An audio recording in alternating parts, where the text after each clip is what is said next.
Be ready? Start.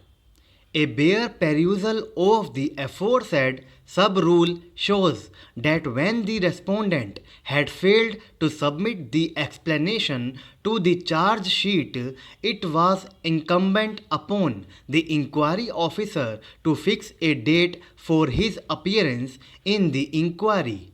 It is only in a case when the government servant, despite notice of the date fixed, failed to appear that the inquiry officer can proceed with the inquiry ex parte.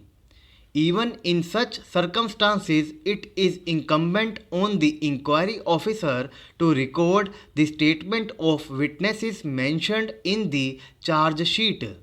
Since the government servant is absent, he would clearly lose the benefit of cross examination of the witnesses, but nonetheless, in order to establish the charges, the department is required to produce the necessary evidence before the inquiry officer. This is so as to avoid the charge that the inquiry officer has acted as a prosecutor as well as a judge. Inquiry officer acting in a quasi-judicial authority is in the position of an independent adjudicator. He is not supposed to be a representative of the department or disciplinary authority of the government. His function is to examine the evidence presented by the department even in the absence of the delinquent official to see as to whether the unrebutted evidence is sufficient to hold that the charges are proved. In the present case, the aforesaid procedure has not been observed.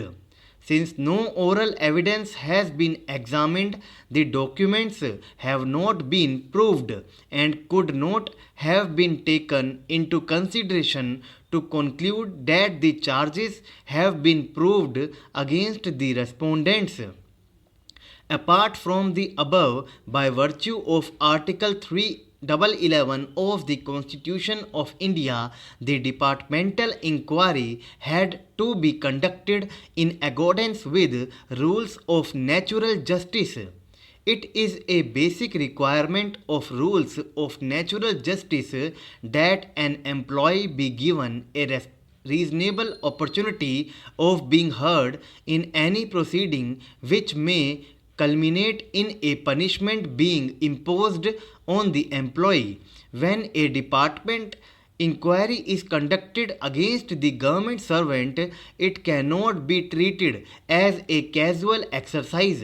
The inquiry proceedings also cannot be conducted with a closed mind. The inquiry officer has to be wholly unbiased. The rules of natural justice are required to be observed to ensure not only that justice is done but is manifestly seen to be done. The object of rules of natural justice is to ensure that a government servant is treated fairly in proceedings which may culminate in imposition of punishment including dismissal or removal from service.